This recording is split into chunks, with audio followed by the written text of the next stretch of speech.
Listo. ¿Qué tal? Muy buenas noches. Bienvenidos a todos los que están aquí en presencial, todos los que nos acompañan en Zoom. Quiero saber si me escuchan, los de Zoom. ¿Sí se escucha? ¿Sí? Perfecto. Pues bienvenidos a nuestra segunda plática del año, nuestra segunda plática gratuita. Esta vez decidimos hablar del perdón, ¿sí? Los que estuvieron con nosotros en la plática pasada, que fue exactamente hace un mes, vimos este tema, el amor en tu vida, ¿sí? Algunos de ustedes nos acompañaron, ahora vemos también rostros nuevos, estamos muy contentos de ver gente nueva siempre. Todo esto que nosotros estamos haciendo, todas estas pláticas, las enfocamos desde la emoción, desde las emociones, ¿sí? Nosotros todo lo que hacemos aquí, tanto los cursos, los talleres, las pláticas, las sesiones terapéuticas y todo, lo enfocamos siempre en lo que es las emociones, ¿sí? Nosotros trabajamos con un método que se llama bioneuroemoción y también trabajamos con un libro que se llama Un Curso de Milagros. Después vamos a hablar un poquito más de eso. Pero hoy vamos a hablar sobre lo que es el perdón. Decidimos poner este nombre y hablar principalmente de lo que es el perdón. Bueno, porque estamos en unas fechas, para algunas personas que son religiosas, en fechas en donde se empieza a hablar mucho de este tema, ¿sí? El mes pasado, que era febrero, obviamente teníamos que hablar del amor, ¿sí? Porque pues es el tema recurrente en todos los sentidos. Y ahora, como les digo, religiosamente se habla sobre lo que es el perdón, porque estamos a punto de que se celebre lo que es la Semana Santa y escuchamos, vemos imágenes, etcétera, sobre todo lo que es el perdón, todo lo que es la reconciliación, etcétera. Entonces nosotros dijimos, ok, si vamos a hablar del perdón, obviamente no vamos a hacer un sermón como lo hace algún sacerdote, como lo hace algún pastor, etcétera, no. Si vamos a hablar del perdón, bueno, entonces, ¿desde dónde queremos enfocarlo? Pues obviamente lo queremos enfocar desde la emoción. No la emoción del perdón, porque la emoción del perdón no existe como tal, sino desde dónde nosotros estamos perdonando a las personas, nos estamos perdonando a nosotros y estamos ofreciendo perdón. ¿Desde qué punto emocional lo estamos haciendo? Porque nos poníamos a reflexionar mientras se hacía este tema. Nos poníamos porque somos un equipo, todos los que trabajamos aquí en Seto del Milagro, y nos poníamos a pensar y decíamos, a ver, el perdón, por lo menos en mi casa, por ejemplo, era parte de las 3 palabras mágicas. O sea, las 3 palabras mágicas que me enseñaron a mí desde niño era gracias, por favor y perdona. ¿Sí? Entonces, desde mi niñez, esas eran, y a lo mejor para algunos también, eran las palabras mágicas. Era lo mejor que tú podías ofrecer. Era lo mejor que tú podías hacer. Incluso cuando salías y un niño, 5, 6, 7 años, decía, gracias, por favor, ¿no? Los papás hasta orgullosos de este niño, es gran niño, muy educado, etcétera. Pero muchas veces pareciera que nos enseñan el perdón desde un lugar que es la culpabilidad, ¿sí? Muchas veces, y digo la palabra, el pedir perdón es algo que tenemos totalmente habituado. Es algo que tenemos, que hacemos incluso todos los días, incluso ya sin ni siquiera darnos cuenta. Si vamos caminando en la calle y le pegamos a alguien con el hombro, lo primero que hacemos es discúlpame, ¿sí? Si nos le metemos a alguien en el tráfico, discúlpame. Disculpe, ya no había de otra, ¿no? Llevo prisa. Hay varias situaciones en nuestra vida en donde, aunque sea por lo más mínimo, lo primero que sale de nosotros es la palabra perdón. Pero a lo mejor muchas veces, o la mayoría de veces, viene desde una culpabilidad. Y les digo, pareciera que así nos lo enseñan. Nos dicen, tú lastimaste a tu hermano, lastimaste a tu amigo, lastimaste a mamá, lastimaste a papá, pídele perdón.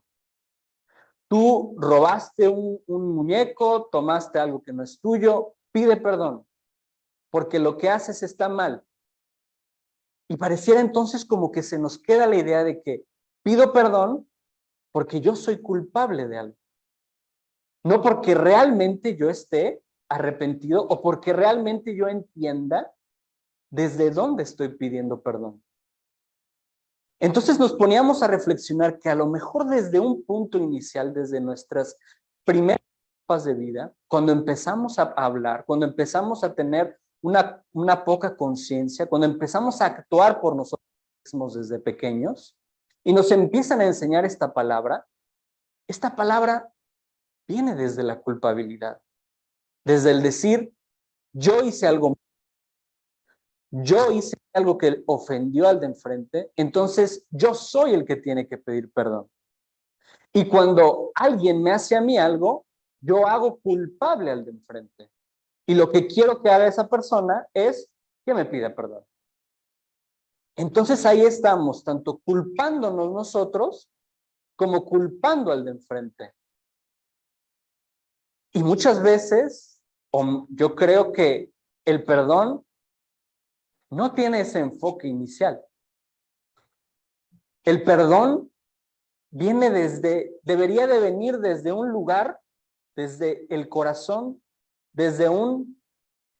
no tengo nada que perdonar, no te debo nada y no me debes nada.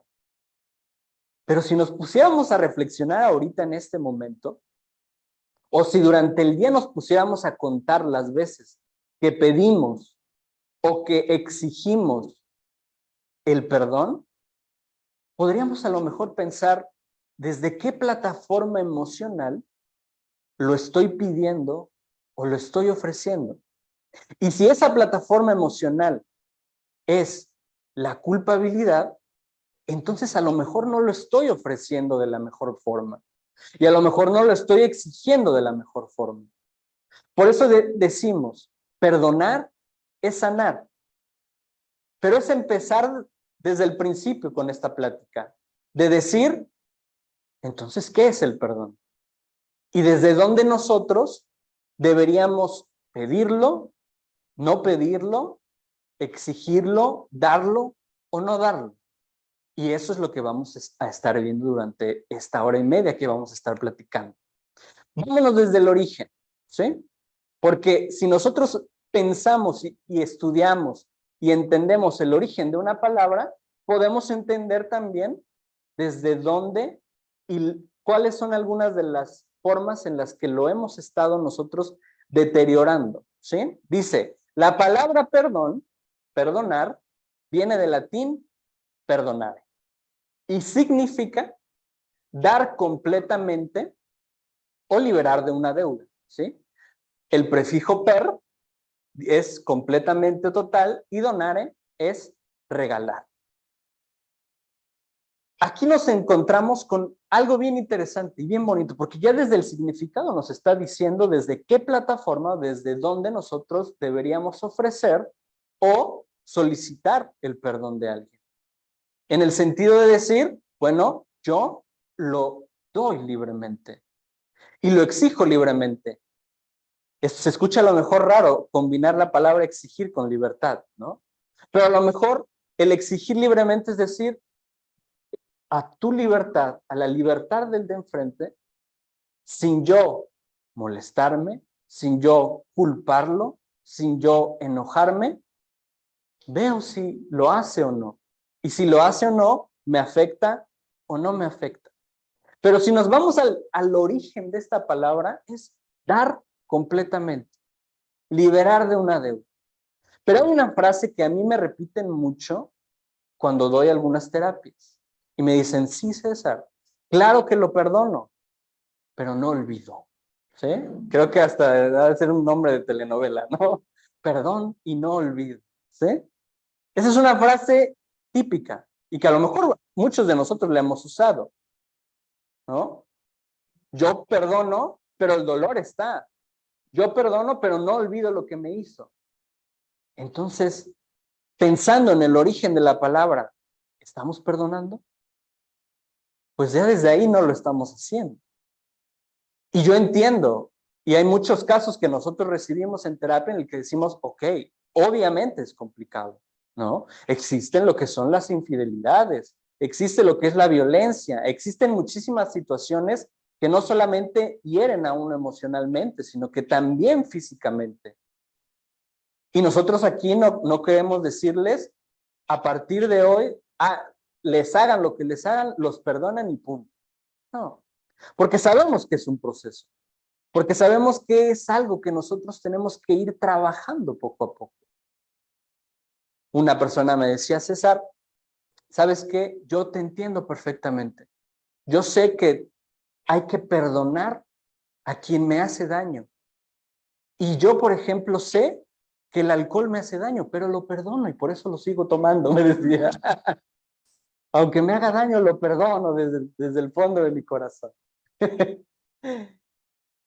Pero si ya pudiéramos incluso cerrar la plática en este momento, en esta diapositiva, lo podríamos hacer. Lo podríamos hacer sabiendo el origen de la palabra.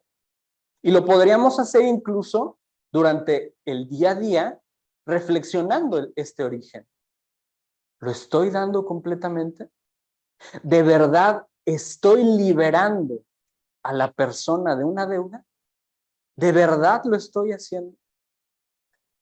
Si nosotros pudiéramos buscar en la historia todo lo que es la historia del perdón, encontraríamos principalmente muchas historias bíblicas.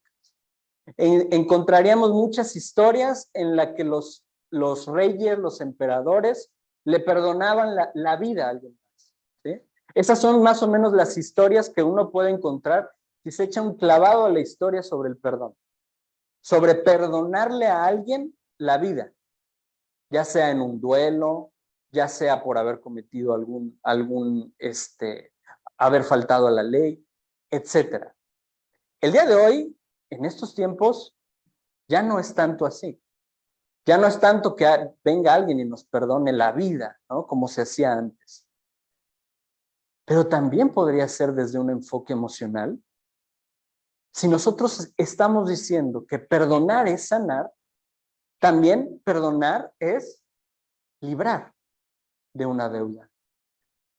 Sanar también es liberarme yo y liberar al de enfrente. Pero con frases como las que nos dicen de yo perdono pero no olvido, pues entonces ahí nos dan la razón de lo que decíamos al principio. Entonces el perdón nos lo han enseñado desde la culpabilidad.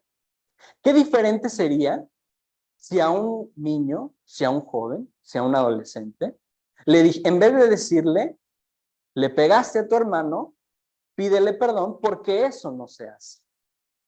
Llegar con él y decir, primero, ¿qué pasó? ¿Qué sentiste? ¿Por qué reaccionaste de esa forma? ¿Por qué la violencia? ¿Quién te enseñó a golpear? Y después decir, ok, ahora que puedes entender desde la emoción, desde la historia, desde los ejemplos, entonces puedes pedirle perdón. Puedes ofrecerle un perdón porque ahora ya tú comprendiste desde dónde vino esa situación y entonces estás realmente ofreciendo completamente el perdón. El idioma es extenso en el mundo. Existen muchos idiomas, ¿sí? Y aquí yo recopilé algunos de cómo se dice perdón en distintos idiomas, ¿sí? Está el sorry, permisi, osudilerim, etcétera. Hay muchos, ¿sí? Y muy bonitos. Incluso el italiano se dice como el latín, el perdonare, ¿sí? Pero de todos ellos, hay uno que a mí en lo personal me gusta mucho. Es en inglés, pero no es el sorry, es forgive. Esta palabra a mí me gusta muchísimo para poder representar lo que es el perdón, ¿sí? Porque forgive en este guión es perdonar, ¿sí? Y forgive, si nosotros lo dividimos, dice para ofrecer. para dar, para darle al de enfrente. Y give, el dar, el ofrecer, tiene mucho que ver con el origen de la palabra. Ahora, lo que les decía al principio, ¿desde dónde estoy yo ofreciendo mi perdón? ¿Desde qué punto de mi historia? ¿Desde qué punto de mi vida? ¿Desde qué idea estoy ofreciendo perdón? Yo creo que la mayoría de los que estamos aquí se interesaron o nos interesamos por este tema porque decimos, hay alguien que me debe de pedir perdón.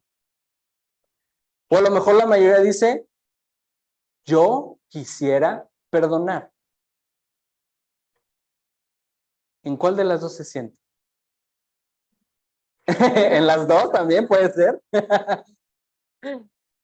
Muchas veces cuando nosotros recibimos a alguien que busca terapia con nosotros, uno de los pasos más importantes que damos con ellos es decir que hay que perdonar, ¿sí? Que hay que ofrecer una disculpa o que hay que perdonar una situación. Porque cuando nosotros empezamos a entender y a comprender la situación, el malestar físico o el malestar emocional, siempre vamos a llegar a un punto de nuestra historia. Y ese punto de nuestra historia hay que perdonar. Pero nos encontramos muchas veces con algunas personas que nos dicen, ¿sabes qué? Es que yo ya perdoné.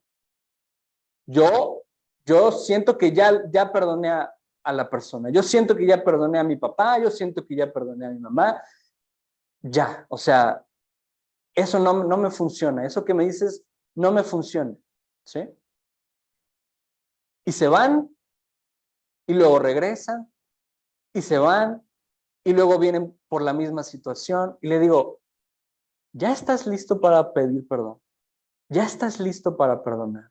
Hay veces que pasan meses, hay veces que pasan semanas y me dicen, a ver, vamos a intentarlo por esta parte. Vamos a intentarlo desde el perdón. Y ahí es cuando nosotros comenzamos a sanar. Por eso también el nombre. Porque cuando nosotros comprendemos y entendemos nuestra historia, cuando nosotros podemos encontrar ese momento, ese detalle, esa emoción, y podemos decir, lo perdono, instantáneamente podemos decir, lo sano, lo transformo. Ahora, sabemos que esto no es muy sencillo. Sabemos que esto, les decía hace rato, requiere de un proceso. Hay personas que lo logran en 2, 3 días. Hay algunos que se pueden tardar meses, que se pueden tardar años. Todo eso tiene que ver con nuestras ideas, tiene que ver con nuestras creencias. No tanto con el dolor que nos haya infringido la otra persona. No tanto por la cercanía o la lejanía de la persona, sino por cómo nosotros vamos comprendiendo también nuestra historia. Ahora, el perdón siempre implica una inversión de pensamiento. Siempre va a implicar esto. Y una inversión de pensamiento es simple y sencillamente, bueno, no tan sencillamente, es hoy yo pienso que esta persona me hizo daño, a pasar a este lado y decir, hoy yo entiendo que esta persona no me hizo nada. ¿Sí? Suena sencillo, se escucha sencillo y lo es. Sí lo es. Pero implica que nosotros estemos dispuestos a aplicar una inversión de pensamiento. Esta inversión de pensamiento es la acción de dejar de buscar las causas por fuera para poder empezar a buscarlas en mí. Y aquí es donde algunas veces tenemos algunas complicaciones. ¿Sí? Yo atendí hace unos meses a una señora que venía con una situación de una infidelidad y me dijo, ¿sabes qué? Yo tengo mucho dolor porque por más que mi marido me ha pedido perdón, por más que yo ya le exigí que enfrente de toda su familia y la mía se arrodillara y me pidiera perdón, yo no puedo sanar. Yo no me quito este dolor, esta tristeza. Yo le dije, entonces, no lo ha perdonado. Me dice, pero pues, ¿cómo quieres que lo perdone? ¿Cómo voy a perdonar una infidelidad durante 26 años que yo apenas me vengo a enterar? Yo le dije, ok, la situación es entender que esto que pasó no lo hizo él. No lo provocaste tú, pero sí lo pediste. ¿Sí? Yo, en ese momento, fue una cita por Zoom. Yo creo que la señora tenía ganas de cerrar la sesión antes de hacerme algunos ademanes con las manos, porque me dijo, pero ¿cómo es posible que yo haya pedido eso? ¿Sí? Cuando nosotros empezamos a indagar un poco en su historia, encontramos que la infidelidad que sufrió fue exactamente de la misma forma, a la misma edad que la sufrió la mamá de ella. ¿Sí? Entonces fue un patrón que ella repitió. Yo le decía, porque ella es de León, de tantos hombres que existen en León, ¿por qué te fuiste a encontrar exactamente al hombre que iba a hacer que tú repitieras la historia de tu mamá? No sé exactamente en este momento cuál sea la población de León, pero yo creo que pasa más de unos 900,000, ¿sí? Y de hombres debe haber mitad hombres, mitad mujeres. Pero llegó exactamente al hombre, a la persona que hizo que ella repitiera la historia. ¿Por qué? Bueno, porque hay que sanar la historia. Porque la frase tan real y que nos dicen, creo que desde chiquitos, el que no conoce su historia está condenado a repetirla. Y es real, ¿sí? Y les digo que nosotros lo vemos mucho en las sesiones, lo vemos mucho en la terapia. Y este caso, cuando la señora comprendió que no había culpables en esta situación, que no había a quién culpar, porque ni ella, ni su mamá, ni la historia de su mamá, ni la historia del esposo eran culpables, entonces ella pudo deshacerse de la tristeza. Ella pudo deshacerse del peso tan grande que venía cargando. Pero eso implica una inversión de pensamiento. ¿Sí? Yo les decía al principio, cuando nos dicen, pídele perdón porque fuiste tú el que hizo mal, entonces nos están diciendo, tú eres culpable. ¿Sí? Y cuando nosotros queremos hacer esa inversión de pensamiento, lo que necesitamos nosotros es quitar la palabra de culpabilidad de la palabra perdonar. Y si nos ponemos a pensar, pareciera que la palabra perdón y la palabra culpa van de la mano. Porque nosotros a tanto al que le exigimos, tanto cuando nosotros queremos ofrecer, viene incluso hasta el mismo cuerpo lo siente. Cuando tienes que pedir perdón, te pones nervioso, te tiemblan las piernas, no sabes qué decir, no sabes cómo expresarte, simplemente incluso nada más quisieras llegar a decir perdón e irte corriendo, ¿sí? ¿Por qué? Porque venimos desde ese principio, desde ese fundamento en donde siento que hice algo malo y no quiero que el de enfrente me culpe, porque ya estoy cansado de sentirme culpable.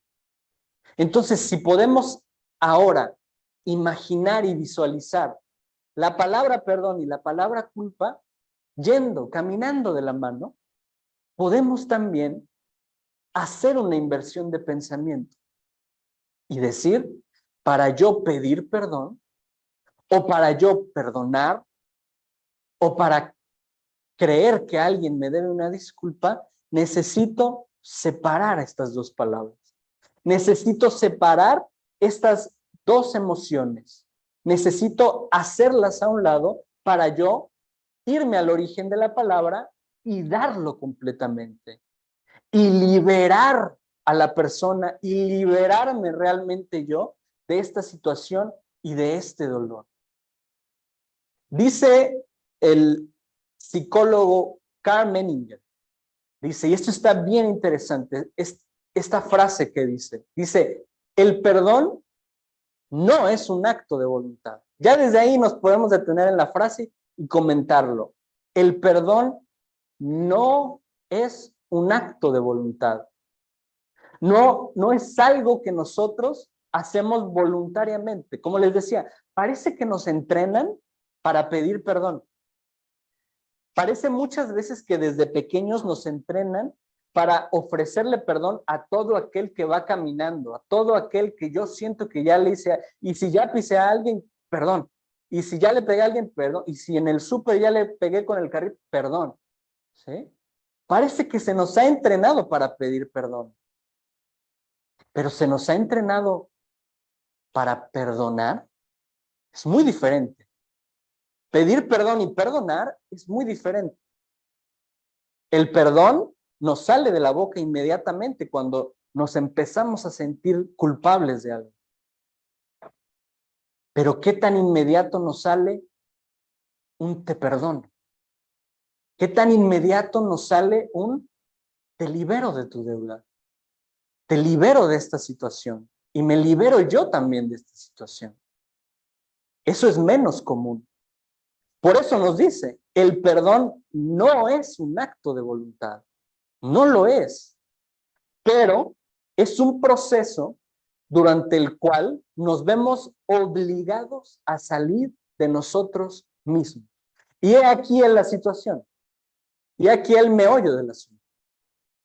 Dice Carl Menninger que cuando nosotros ofrecemos, cuando nosotros perdonamos, lo primero que sentimos es que tenemos que salir de nosotros mismos. Y cuando nosotros sentimos que tenemos que salir de nosotros mismos, sentimos que perdemos identidad. Sentimos que perdemos nuestra esencia, lo que somos. Por eso algunas veces alguien dice, no, yo ¿para qué lo voy a perdonar? Si el del problema fue él. No, yo ¿para qué lo voy a perdonar? Si el que va a sufrir después es él, ¿no? Etcétera, etcétera.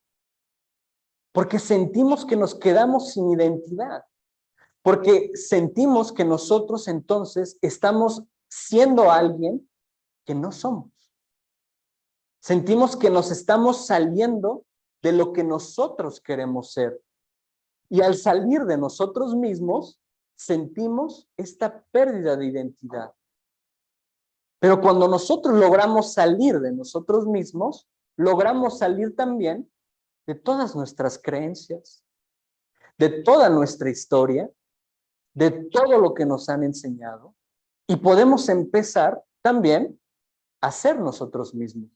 Parece una contradicción, y lo dice Carl Menninger, parece una contradicción, que cuando uno sale de sí mismo, puede encontrarse consigo mismo también. Después nos dice, tenemos que salir de nosotros mismos para poder darle paso a la humanidad del otro, para incorporar su realidad. Y la realidad del otro, ¿qué creen? Es mi realidad. Lo que él está viviendo o lo que yo siento que él me hizo, realmente él no me lo hizo. Realmente yo me lo estoy haciendo. Lo hemos dicho en varias pláticas, en los cursos, para que haya un agresor, necesita existir alguien que necesite ser violentado, ¿sí? Para que haya un infiel, necesita haber alguien que está buscando que le sean infiel. Porque todos nosotros somos información. Y esto lo decía Nikola Tesla. Nikola Tesla decía que todos nosotros somos energía. Y la energía resuena en el universo. Y los positivos van con los positivos, los negativos con los negativos, pero también los positivos con los negativos y los negativos con los positivos. ¿Sí? Porque todo es energía. Y la energía resuena. Y la energía que yo tengo resuena con la persona indicada. La persona indicada para que yo pueda aprender de mí. Y no tengo yo ningún mejor ejemplo que el mío y el de mi esposa. Yo lo confirmo todos los días, estoy en el lugar correcto con ella. Estoy en el lugar correcto porque yo tengo una historia en donde yo nací con el cordón umbilical atorado en el cuello. Y esto emocionalmente a mí hace que muchas veces me cueste tomar una decisión. ¿Por qué? Porque cuando uno tiene el cordón umbilical atorado en el vientre de mamá, si el feto se mueve, se asfixia. ¿Sí? Si yo decido moverme, si yo decido tomar una decisión, mi mente, mi cuerpo, mi historia me dice, aguas, te estás asfixiando. Muchas veces a mí me cuesta mucho trabajo dar los pasos que necesito para salir adelante. ¿Y saben a quién no? A mi esposa. Mi esposa tiene una idea y al otro día ya la hizo. Mi esposa quiere tomar una decisión y la toma y en 5 minutos ya se resolvió todo. Esto no quiere decir que yo me duermo en mis laureles y dejo que ella haga todo, sino que ella me está enseñando a mí todos los días cómo tengo que empezar a reaccionar, cómo tengo que empezar yo a sanar mi cuerpo y a decir, César, tú puedes. César, vas a vivir, vas a sobrevivir, puedes seguir adelante. Entonces, cuando nosotros hacemos esta inversión de pensamiento, esta inversión de pensamiento tiene un nombre. ¿Alguien lo conoce? ¿En internet alguien conoce cómo se llama la inversión de pensamiento? Es una palabra.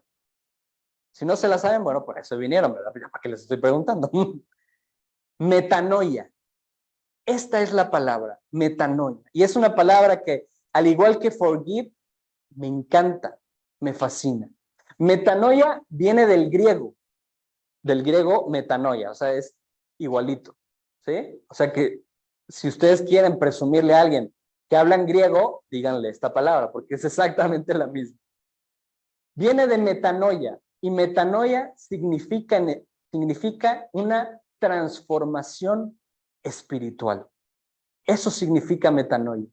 Y eso es una inversión de pensamiento.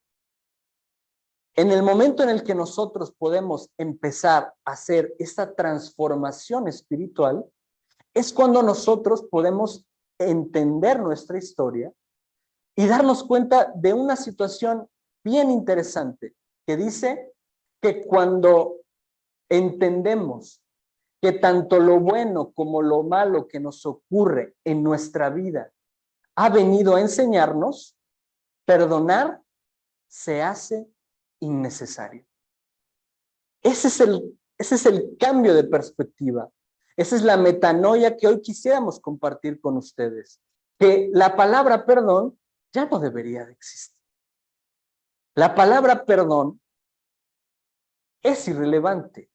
Cuando nosotros entendemos y cuando nosotros comprendemos que lo que me está sucediendo en la vida viene a mí a enseñarme algo, entonces no tengo ni que pedir ni que exigir un perdón. Lo único que tengo que hacer es dar gracias por el aprendizaje. Qué bonito empezar a cambiar la palabra perdón por la palabra gracias por el aprendizaje. Gracias por lo que me estás enseñando.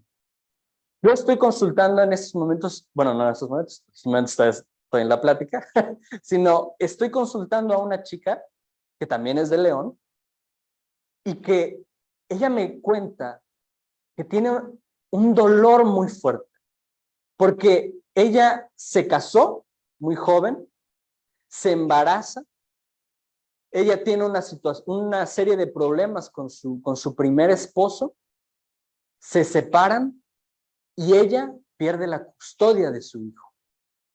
Entonces, ella solamente lo puede ver una vez a la semana.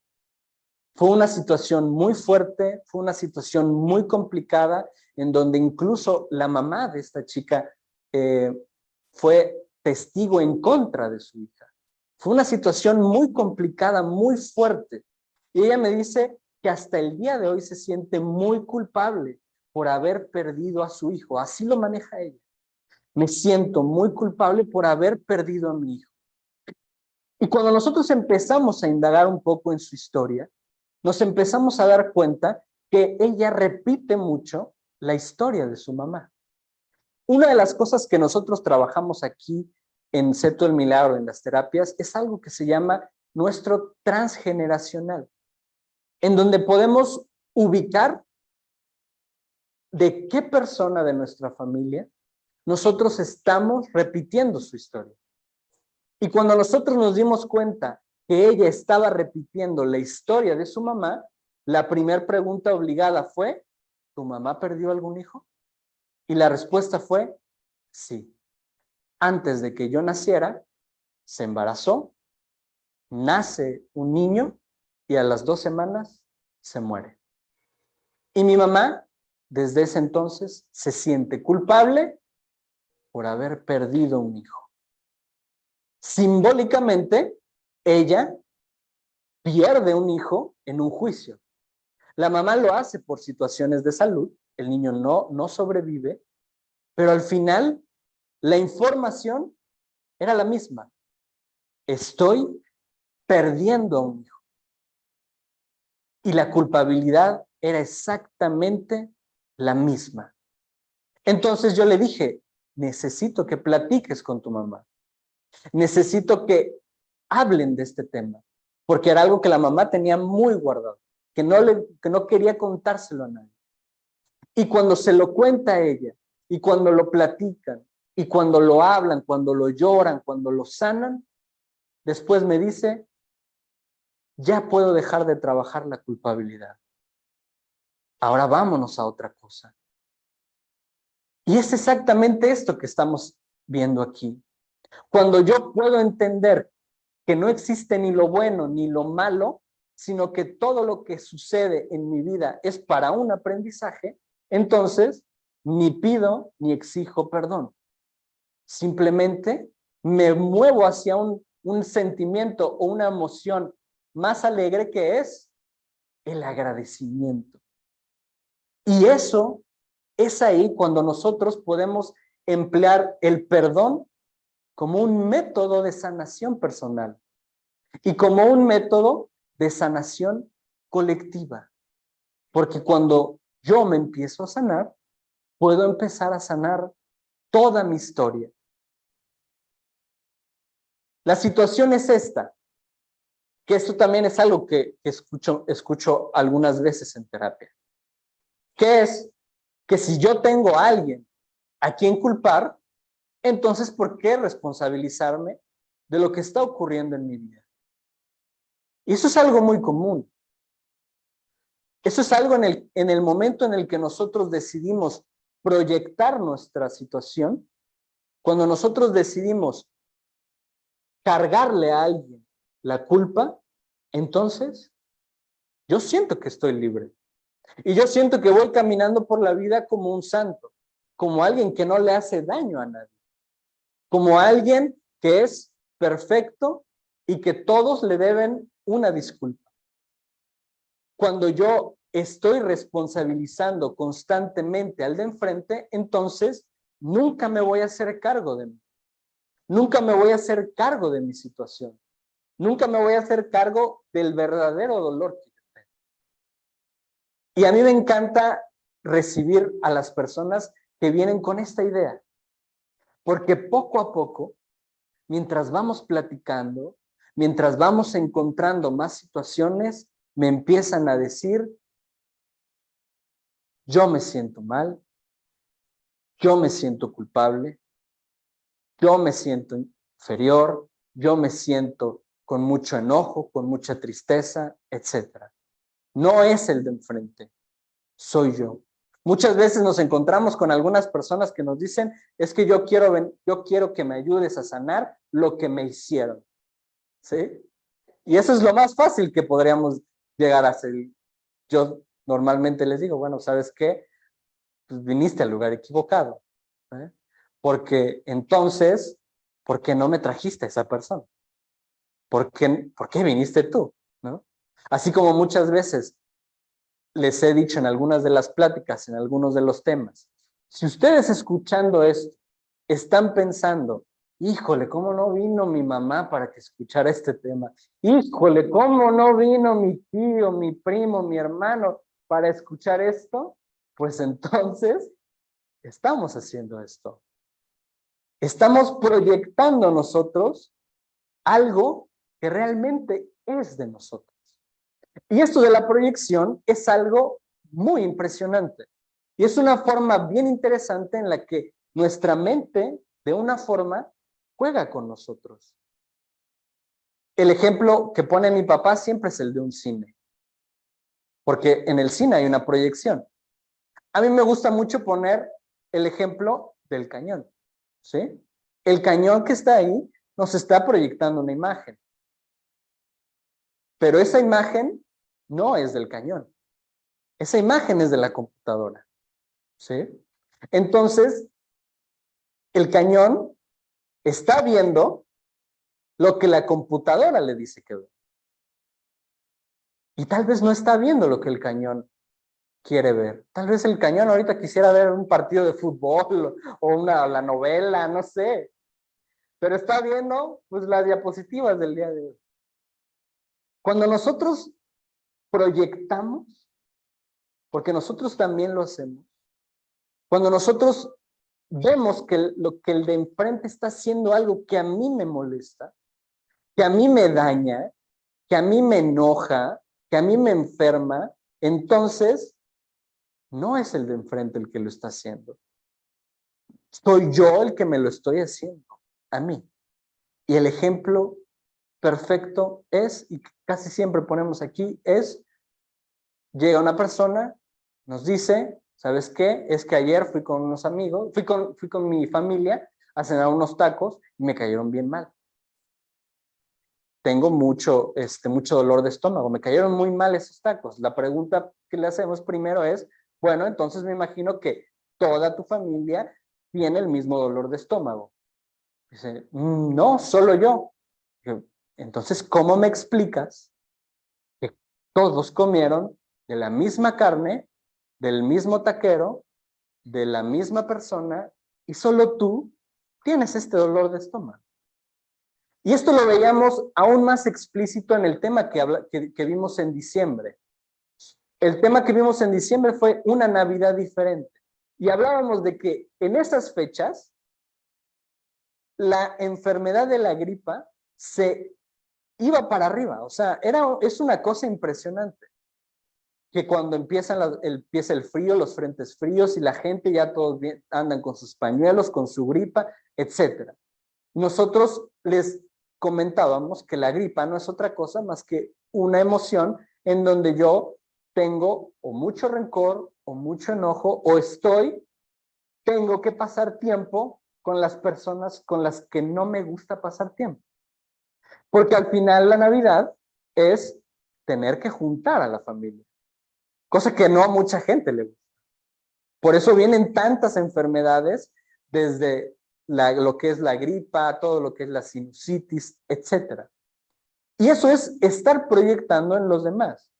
¿Qué culpa tiene el taquero de que yo me esté saliendo el estómago? Entonces, ¿por qué no nos ponemos a revisar con quién estabas? ¿De qué platicaron? ¿Qué sentiste? ¿Y desde dónde estás tú proyectando este dolor? Cuando nosotros podemos empezar a dejar de proyectar en los demás y empezar a vivir con la ley del espejo. La ley del espejo es tan absurda, sencilla, pero al mismo tiempo tan iluminativa, que dice, cuando estoy yo enfrente de un espejo y me veo despeinado, no peino al espejo, sino que me peino yo. Lo mismo con las personas. Si nosotros pudiéramos andar por la vida con un espejo, no estaríamos culpando al de enfrente y tampoco nos estaríamos culpando a nosotros, sino que constantemente estaríamos entendiendo desde dónde estoy yo teniendo este dolor, desde dónde estoy yo teniendo este rencor, desde dónde estoy yo perdonando o exigiendo un perdón. Todo esto lo tenemos que empezar a hacer con algo que suena sencillo. Y una vez más, lo es. Que es empezar a cuestionar nuestras verdades. ¿Sí? Cuando hablamos de nuestras verdades, hablamos también de lo que son nuestras creencias. Todos nosotros hemos crecido y estamos basados en lo que son creencias.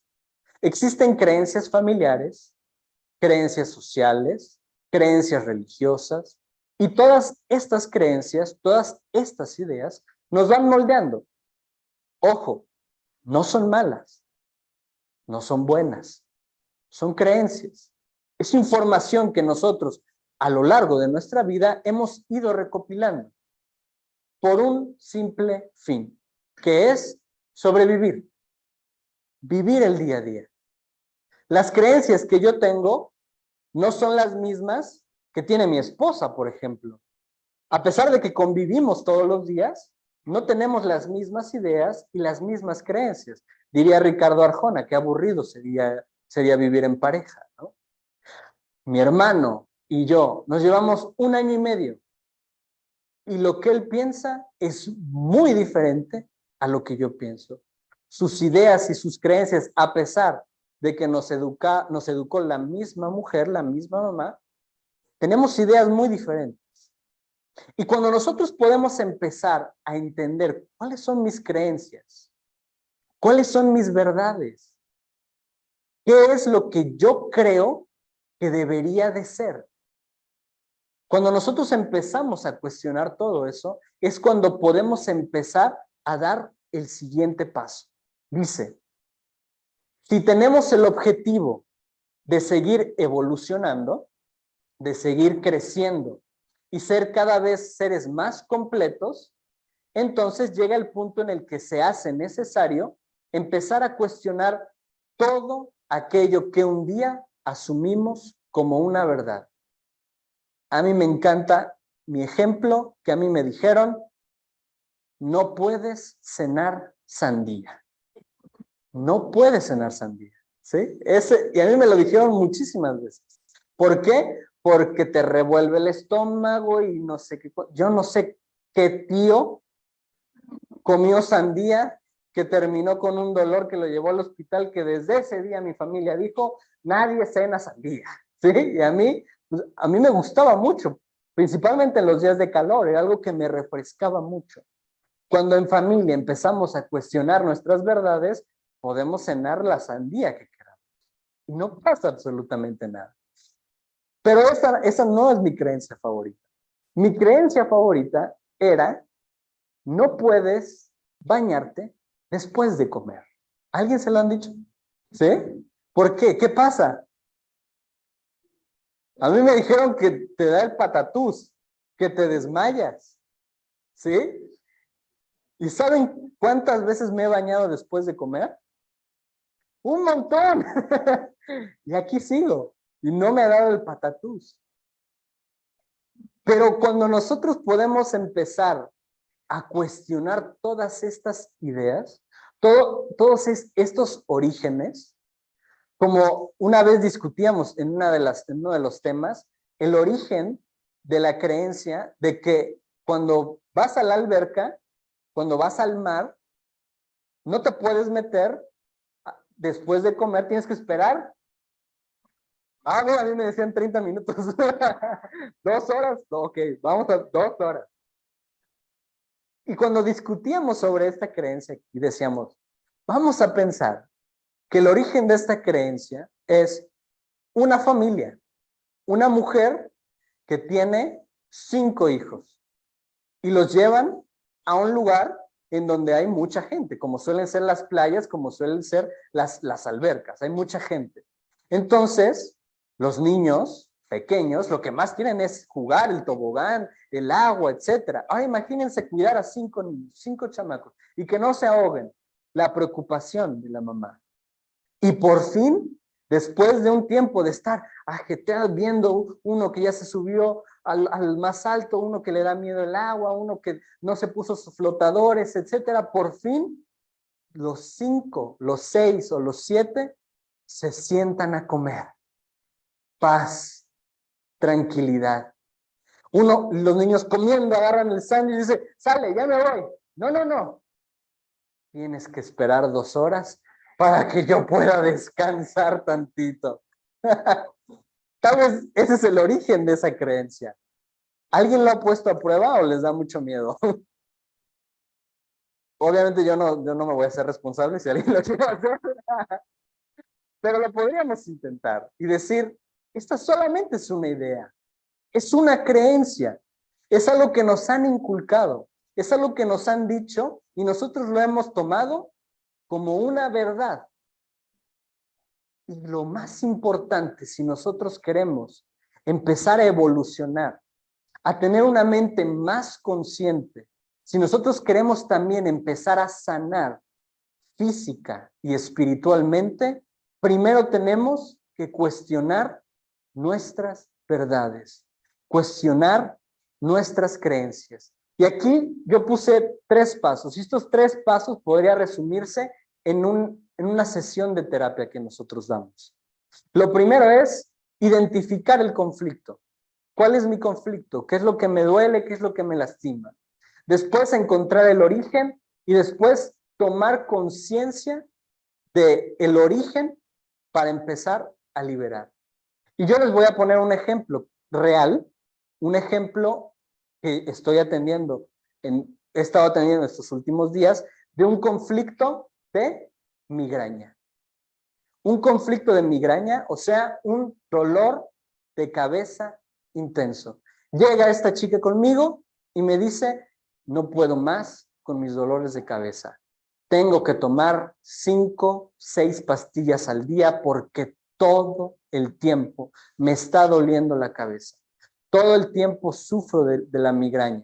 Le dije, ok, ¿a qué edad te diagnosticaron la migraña? A los 8 años.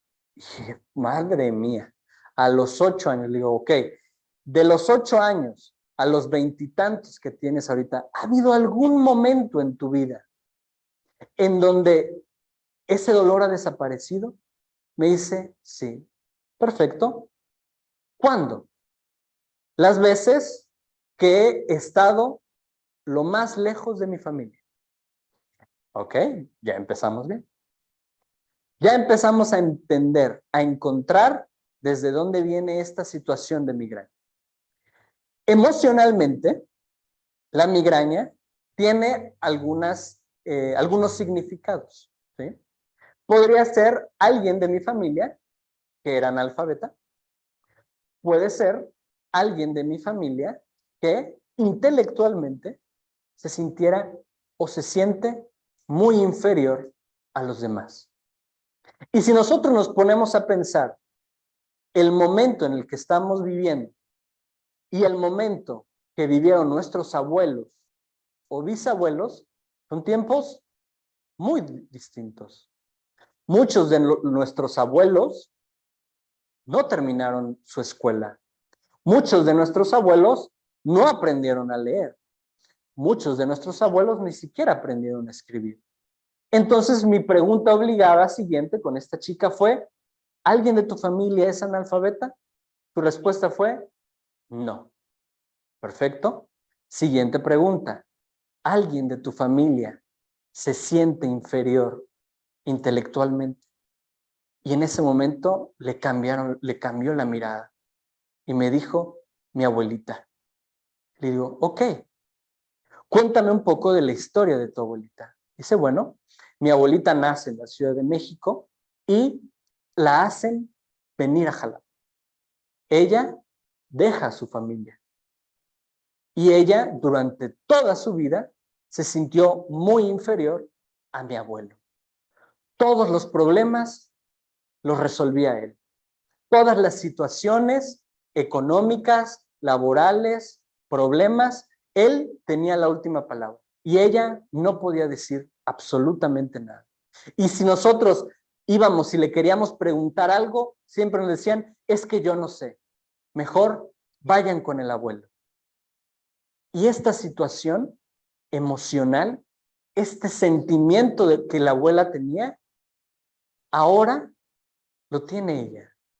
Yo le dije, porque está casada, le dije, en tu relación, ¿alguna vez te has sentido intelectualmente inferior que tu esposo? Y me dice, sí. No me lo dijo inmediato, pasaron como 2 horas. Y me dijo, sí, sí me he sentido así. Le dije, ok, ahí lo que hicimos fue encontrar el origen. Encontramos el origen de este dolor. Y cuando nosotros logramos encontrar el origen, hay algo bien bonito y bien interesante que siempre les decimos. Cuando logramos encontrar el origen, les decimos, felicidades. Este dolor no es tuyo. Esta migraña no es tuya. ¿Qué significa esto? Significa que lo puedes sanar más fácil. Porque no es tuyo. Porque es una información que viene a ti de una situación emocional antigua que te está diciendo, por favor, alguien sane esta situación de inferioridad intelectual. Alguien, por favor, sane. Lo primero que me dice es, ¿por qué yo? Yo no lo pedí. Y pues ya sé que no lo pediste, pero no te sientas con una responsabilidad. Siéntete con un superpoder. ¿Cuál es ese superpoder? Sanar a tu familia, sanar tu historia y saber que a partir de aquí, ni tus hijos, ni los hijos de tus hijos, ni los hijos de los hijos de tus hijos van a sufrir una migraña. Porque hoy tú puedes ponerle un alto a esta información. Y le digo, cambiaron su mirada y me dijo, bueno, si lo vemos desde ahí, pues suena más bonito. Ahora que encontramos el origen del conflicto, entonces lo que nos resta es empezar a tomar conciencia de este conflicto. Y lo primero que les decimos es, esto no es tuyo. Entonces lo puedes sanar. Ok, ¿cómo lo sano? Paso número 1, toma conciencia. Hazte consciente todos los días de los momentos en los que empiezas a sentirte inferior a tu esposo. Y en ese momento, di, yo soy capaz. O di, yo puedo hacerlo. O también puedes decir, soy una mujer muy inteligente. En esos momentos, en ese punto en el que empiezas a dudar de ti, por lo que te dijo tu esposo, tú empiezas a decir, yo puedo hacerlo. Yo soy una mujer muy capaz. Yo soy una mujer que puede lograr lo que se propone. Y no nada más eso. Si tienes una idea, hazlo. Realízalo. No te quedes pasmada, no te quedes esperando a que el esposo lo resuelva por ti. Empieza a tomar acción. Y ahí es cuando el tomar conciencia del origen es empezar a sanar. Es empezar a darnos cuenta de todas estas situaciones. Y el punto más importante es, tu marido no es el culpable. Tu marido es tu maestro. Tu esposo, tu esposa, tu papá, tu mamá, es tu maestro. Tus hijos, tu jefe, son tus maestros. Por eso decíamos, qué bonito es cambiar la palabra perdóname por gracias, por enseñarme. Gracias por el aprendizaje. Y entonces aquí, un caso de una migraña, pudimos encontrar el origen y podemos también empezar a sanar. Sin culpar a la abuelita, sin culpar a la información, sin culpar al marido, y sin culparme a mí, simplemente diciendo gracias. Gracias a esta información, hoy yo puedo sanar el dolor y la tristeza que sentía mi abuela, y hoy puedo sanar los dolores y la inferioridad intelectual que pueden sentir mis futuros hijos o nietos. ¡Qué bonito! ¡Qué cosa tan maravillosa es entonces cuando nosotros podemos emplear el perdón de la forma en la que fue concebida la palabra! Y cuando nosotros podemos hacer un cambio de mentalidad, un cambio total de nuestro pensamiento, una metanoia, que eso es a lo que nosotros queremos invitarlos. Si este tema no les hace mucho sentido o no es muy claro, yo tengo una recomendación para ustedes. Es una película, ¿sí? A mí me gusta mucho recomendar películas. Me hacían la broma en la secundaria que yo era muy peliculero, ¿sí? Yo sé que esa palabra no existe, me lo decían por gachos y yo la adopté para mí. Soy muy peliculero. Y hay una película que cuando yo la vi en el cine, hace más o menos unos 6, 7 meses, yo la vine a recomendar en los cursos y en las terapias que doy. Y no solo eso, sino que de alguna forma yo vi el futuro. Y yo les dije a los que me escucharon esa vez, esta película va a ganar el Oscar a mejor película, ¿sí? Y dicho y hecho, el domingo se llevó 7 premios del Oscar. La película, yo creo que a lo mejor ya todos saben, se llama Todo en todas partes y al mismo tiempo. Para venir fresquecísimo, la volví a ver ayer, ¿sí? Porque la pueden ver en Amazon Prime, ahí está, ahí la pueden ver. Todo en todas partes al mismo tiempo. Desde el título a mí ya me había enganchado. Y la película es espectacular, por lo menos para mí lo es. Es espectacular porque retrata exactamente cómo yo, bueno, no como yo, sino como el protagonista y cada uno de nosotros, el perdón lo que hace, no nada más me libera a mí, sino que libera mi historia completa. No les voy a hacer muchos spoilers por si alguien todavía no la ve y la quiere ver, porque vale mucho la pena. La película se centra en el personaje que está aquí en el póster, ¿sí? El personaje que está aquí es el personaje principal de la película. Se me olvidó ahorita el nombre del personaje, me acuerdo el nombre de la actriz nada más. Ella vive, pues, en una situación económicamente, emocionalmente muy mal. Está enojada todo el tiempo, está muy triste todo el tiempo y para variar le tienen que hacer una inspección en Hacienda. O sea, imagínense todo el problema que tiene y todavía una inspección en Hacienda. Cuando va hacia las oficinas de Hacienda, va junto con su esposo y con su papá.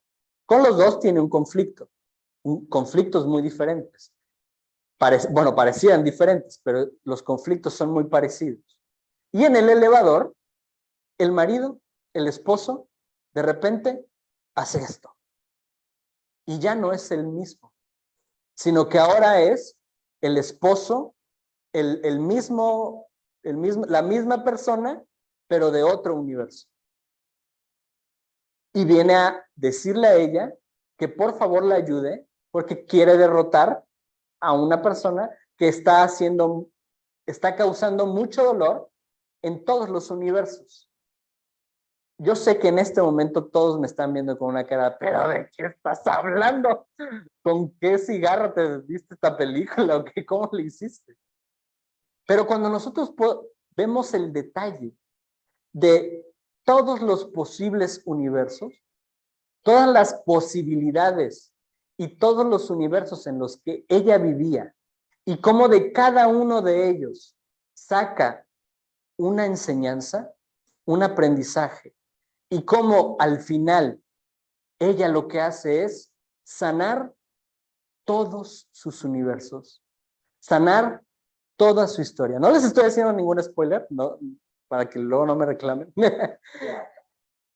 Ese es como si fuéramos a Blockbuster y volteáramos la película y viéramos el resumen, ¿no? Es el resumen que les estoy haciendo. La reseña. Para los que tienen menos de 19 años, Blockbuster era un lugar donde íbamos a rentar películas. Y en vez de pasarnos horas con el control, nos pasábamos horas caminando en los pasillos, buscando una película. Era muy divertido. Esta película nos enseña que cuando nosotros perdonamos y también ofrecemos perdón desde la plataforma correcta, entonces liberamos toda nuestra historia. Nos liberamos totalmente. De todos los personajes que aparecen, porque aparecen muchísimos personajes, a mí el que me encanta es el esposo. Yo me identifico mucho con él. Y él tiene una frase en la película que a mí me encanta y resume muy bien todo esto que estamos viendo. Él dice, cuando decido ver el lado bueno de las cosas, no estoy siendo un ingenuo. Es estratégico y necesario. Es como he aprendido a sobrevivir a pesar de todo. Cuando decido, porque, ojo, ya lo veíamos al principio, perdonar no es una decisión, perdonar no es un acto de voluntad, perdonar es una decisión que nosotros debemos tomar conscientemente. El personaje dice, cuando decido ver el lado bueno de las cosas, no es que yo sea un ingenuo, sino que lo que estoy haciendo es dándole un cambio, un giro a mi mentalidad, a mis verdades, a mi creencia, a todo lo que me rodea para yo poder ser feliz, para poder sobrevivir, para poder estar sano. Esa frase a mí cuando ayer que volví a ver la película dije, esta frase la tengo que poner en el tema, porque es real. Cuando nosotros logramos ir caminando, viendo solamente lo bueno, viendo solamente el aprendizaje, mucha gente podría decir, pero qué tonto, pero qué ingenuo, las personas son malas, el mundo es malo, la política, la guerra, el hambre, todo es malo. Nosotros podemos decir, no estamos siendo tontos, lo único que estamos haciendo es ver las cosas desde otra perspectiva por nosotros mismos. ¿Por qué? Porque al final, el que perdona se sana y el que necesita sanación soy yo, no es el de enfrente, no es mi mamá, no es mi papá, no es mi esposo, ni mi esposa, ni mis hijos, ni mi jefe, ni el del tráfico, ni el taquero, ni nadie. Soy yo. Por eso, cuando este personaje dice, hoy yo decido, porque eso es muy importante, hoy yo decido ver el lado bueno de las cosas, lo hago conscientemente. Y ese es un truco que nosotros podríamos empezar a hacer cuando hablamos del perdón. Porque decíamos al principio, yo entiendo que hay algunas situaciones que son un poco complicadas, que necesitan otro tipo de procesos, que no podemos decir de la noche a la mañana te perdono, pero podemos decir hoy decido perdonar.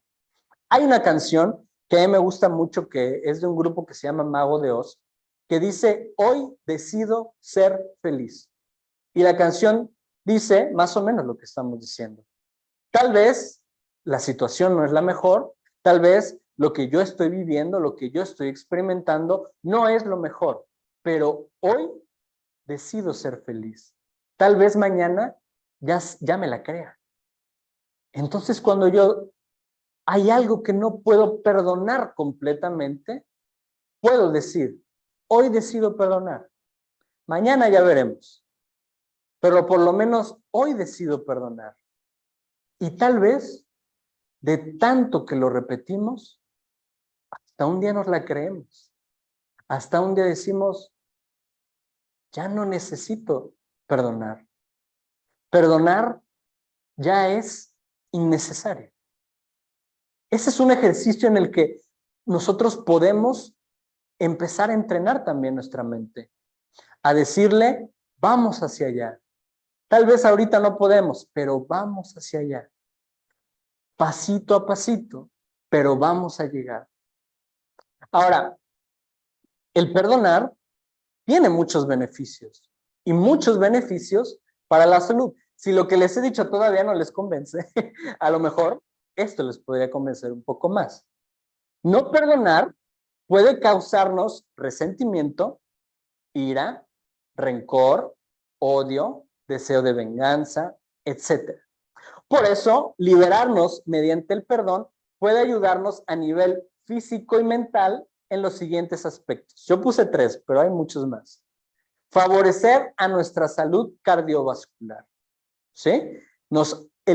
El quitarnos de estas emociones, de estos resentimientos, de estos deseos de venganza, ayuda a que nuestra sangre pueda circular mejor. ¿Por qué? Porque se hace más ligera. O sea, de verdad, cuando no sé, han escuchado alguna vez la frase o a alguien se lo han dicho, este es como de sangre pesada, ¿no? Tienes la sangre pesada, ¿sí? Suena chiste, pero muchas veces tiene mucho que ver con esto. El ser de sangre pesada puede ser una persona que de verdad guarda mucho rencor, guarda mucho odio, mucho deseo de venganza. Y cuando nosotros nos liberamos de todas estas emociones, nuestra sangre se hace más ligera. Y ahí es donde empezamos a favorecer nuestra salud cardiovascular. También previene la depresión.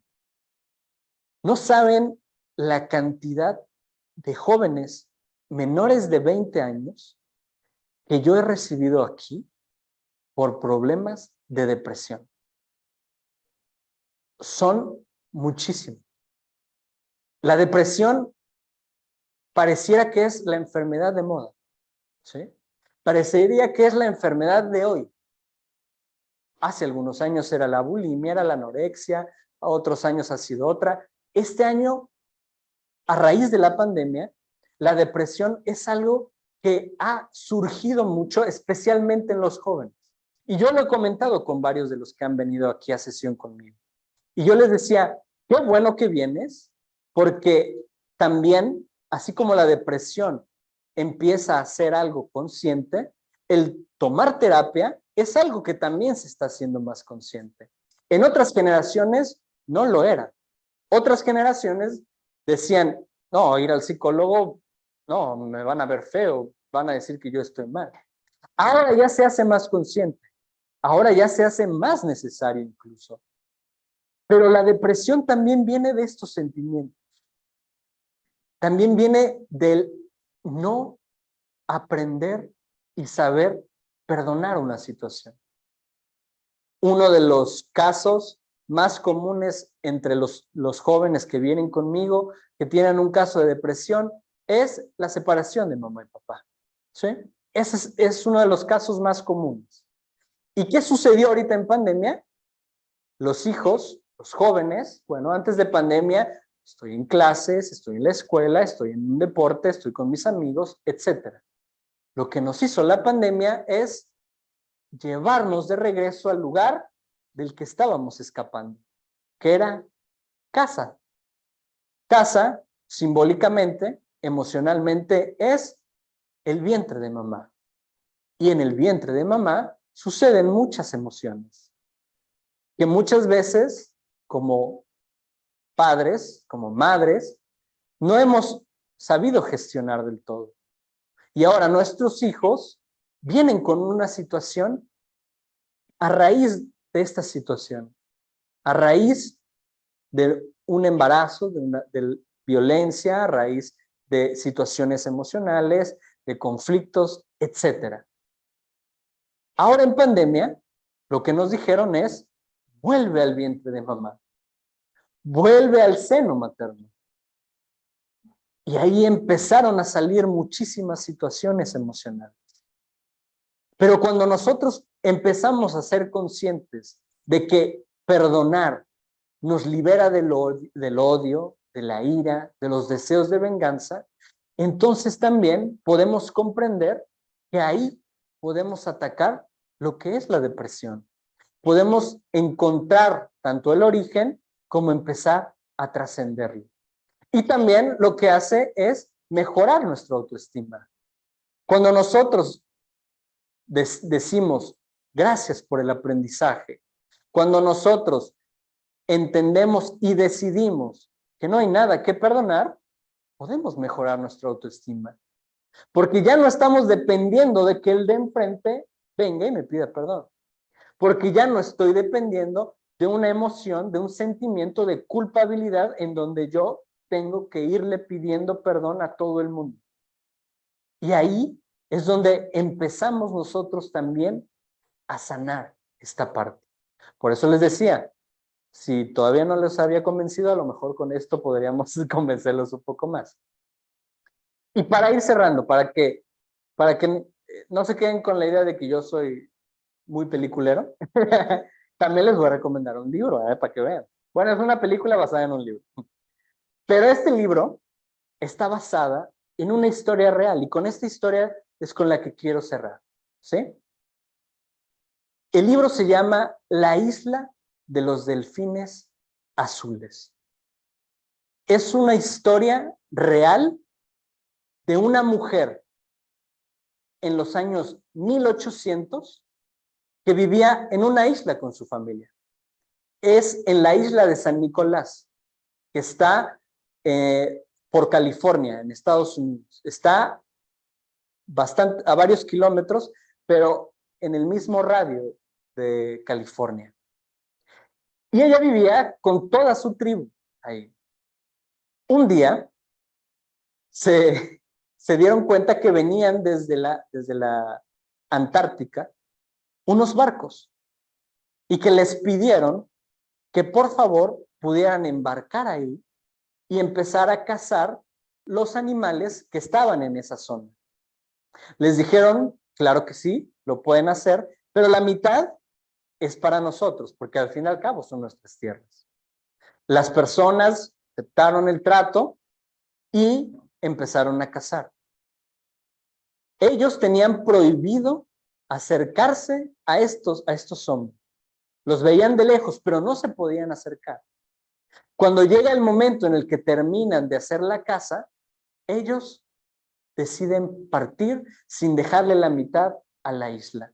Lo que sucede es que comienza una guerra, en donde estas personas pues están exigiendo lo que es suyo. Esta guerra, obviamente, lo que suscitó fue la muerte de la mayoría de los hombres de la isla. Cuando esta mujer se da cuenta de lo que sucedió, entonces las mujeres lo que tienen que empezar a hacer es hacer el trabajo pesado que hacían los hombres, para que pudieran sobrevivir, para que esta isla pudiera empezar a renacer. Pero era muy complicado, era muy difícil. Y lo que muchas mujeres y niños decidieron hacer era construir barcas y buscar otra isla. Esperar que llegara un barco, subirse e irse a buscar una mejor vida. Un día, esta chica que se llama Karana, bueno, esa es la historia de Karana, no sabemos realmente el nombre original de la mujer indígena, pero ese es el nombre que le da el autor. Ella empieza a ver todo esto, que llegan barcos.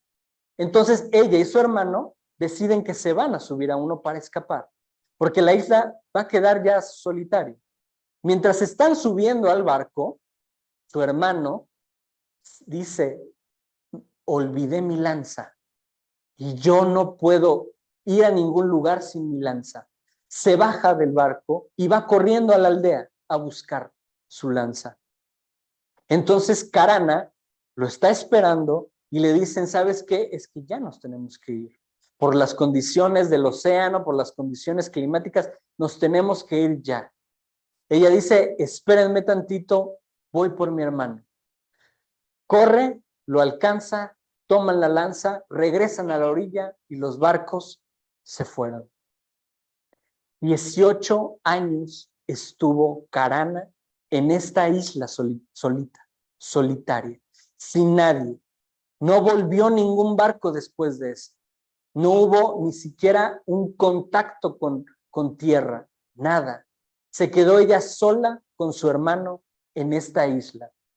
Dice, el libro narra la historia real de Carana, la indígena de la isla de San Nicolás, que quedó abandonada en su propia isla y sobrevivió durante 18 años completamente sola. Ella y su hermano se quedan en la isla. Y uno de los peligros más grandes que tenía esta isla era una jauría de perros. Estos perros se dedicaban a saquear todo tipo de comida y eran muy... Entonces, un día, mientras hacer una choza, su hermano dice, ¿sabes qué? Voy a ir a cazar, voy a ir a cazar un animal o voy a pescar porque pues tengo mucha hambre. Pasan varias horas y su hermano no regresa. Ella, Carana, muy preocupada, lo va a buscar y lo encuentra donde está la jauría de perros. ¿Qué sucedió? Carana descubre la jauría de perros salvajes y su hermano yaciendo inmóvil entre ellos. Ella asusta a los perros, levanta a su hermano dándose cuenta de que ya está muerto. Carana lleva su cuerpo al campamento y jura matar a todos los perros salvajes. Imagínense el dolor. Primero, de quedar solos en la isla. Segundo, de perder a tu compañero. Y el rencor y el odio tan grande que ahora Carana sentía por estos perros. ¿Sí? Ella jura vengarse de ellos. En lo que ella planea su venganza, construye una choza, empieza a buscar comida, empieza a construir incluso una cerca con diferentes huesos que ella encontró de animales grandes que morían a la orilla del mar. Y ella empezó a hacer sus armas, empezó a hacer sus lanzas, ella empezó a hacer todas sus armas para el momento en el que ella se encontrara nuevamente con esta jauría de perros, se iba a vengar de ellos. Carana obviamente quedó marcada por el odio, pero también por el miedo que tenía ella. Ella se construyó una choza en lo más alto de una montaña para que no la pudieran alcanzar los perros. Ella vivía con mucho miedo, con mucho dolor y a la espera de que cualquier momento en la noche ellos pudieran venir y matarla.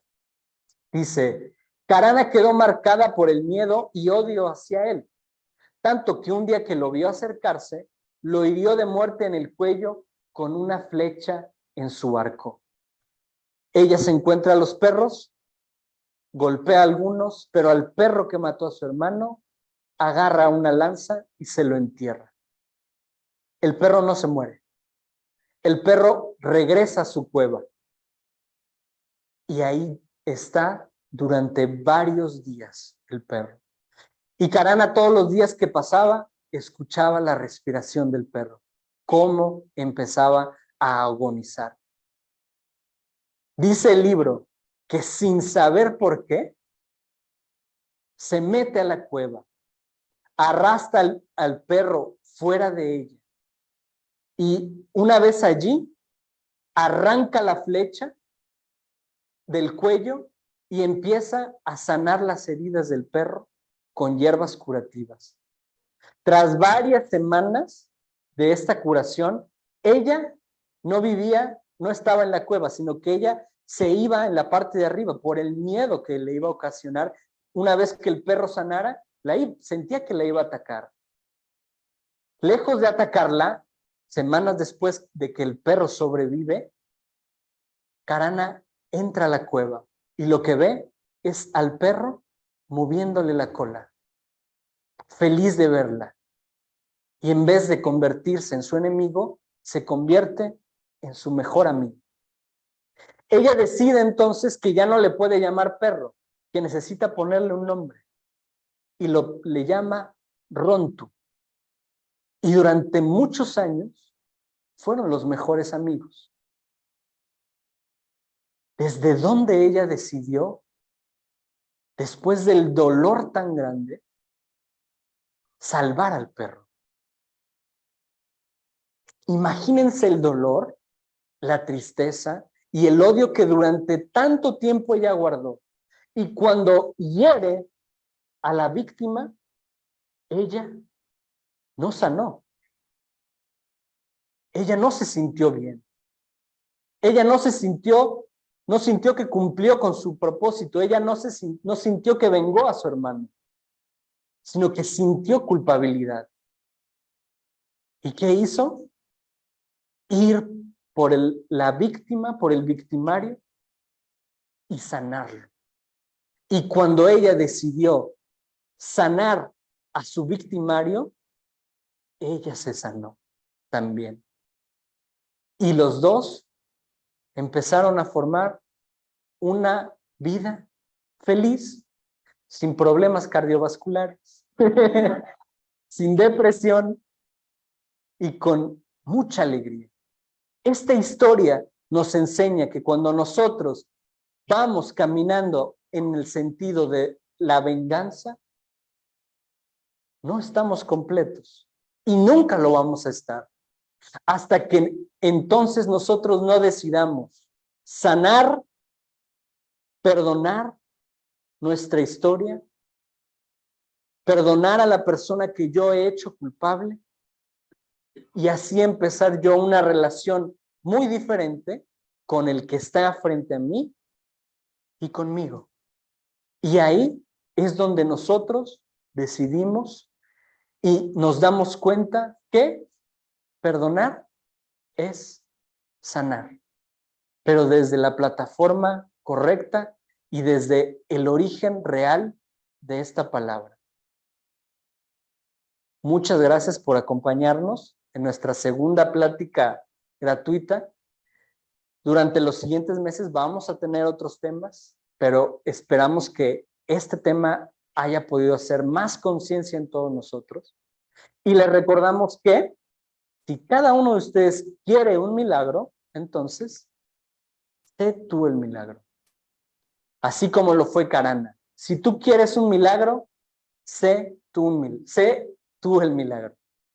Como les decía al principio, yo tengo la oportunidad y la alegría de estar aquí al frente de ustedes con este tema, pero no soy yo solo, ¿sí?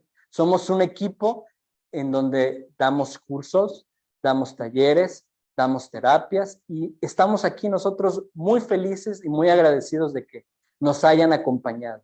Sí, está mi papá, está mi tía, está mi mamá, está mi esposa, está Mayrani, está mi tío. Somos un grupo muy grande en donde nosotros lo que estamos haciendo aquí simplemente es ofrecer desde nuestro corazón, desde nuestra alegría, desde lo que nosotros hemos aprendido, un poco también para que ustedes y nosotros podamos colectivamente sanar, ser felices y no tener problemas cardiovasculares. Les cuento, este mes de marzo, en las terapias que yo doy, tengo un 20% de descuento con, puede ser individual, puede ser en pareja, puede ser familiar, puede ser presencial o puede ser por Zoom, ¿sí? Y queremos hacerles una invitación, bueno, dos invitaciones también. La primera es que el día 21 de abril, el próximo mes, vamos a abrir nuevamente el diplomado que estamos ofreciendo. Ya llevamos, por así decirlo, 2 generaciones, todavía no se gradúan, pero ya llevamos 2 generaciones que están tomando con nosotros el diplomado de biodescodificación emocional. Este diplomado es todos los días viernes, ¿sí? Todos los días viernes de 7:30 de la mañana a 9:30 de la noche. De la mañana, de la noche, perdón.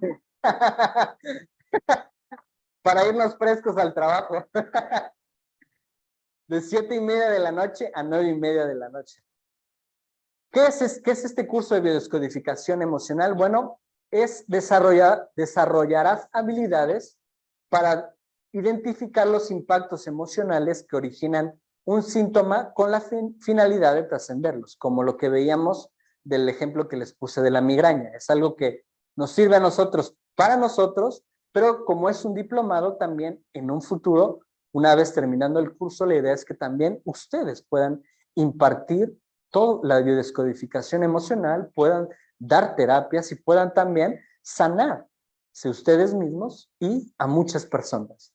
21 de abril empieza el diplomado de biodescodificación emocional y el día 20 empezamos nuevamente con el curso Sanando a través de un curso de milagros. Como les decía al principio, nosotros los cursos que damos los basamos en el libro Un curso de milagros. Si alguien no conoce lo que es el curso de milagros, bueno, para eso los estamos invitando, pero si ustedes van a una librería, y nosotros lo hemos visto mucho en Sanborns, es uno de los libros más vendidos en México. El curso de milagros es de los libros que la gente más compra. Y muchas personas nos dicen, ya tengo mi libro, pero no le entiendo, no sé lo que estoy leyendo. Bueno, entonces por eso ofrecemos el curso, Sanando a través de un curso de milagros. Un curso de milagros es una guía que nos ayuda a comprender de qué forma influimos en aquello que nos sucede. El objetivo es llegar a desarrollar la conciencia de unidad para recuperar la responsabilidad de nuestra vida y de nuestras decisiones. Ese es el curso que estamos ofreciendo. Este inicia el día 20 de abril, dura 3 meses, perdón, el del diplomado no se los dije, tiene una duración de 11 meses. El curso tiene una duración de 3 meses y ese es de 8 de la noche a 9:30 de la noche. Entonces, nuevamente, muchas gracias por acompañarnos, gracias por estar aquí con nosotros y les deseamos una feliz noche, un feliz mes y esperamos vernos para la próxima. Muchas gracias también a los que nos acompañaron en Zoom. Gracias.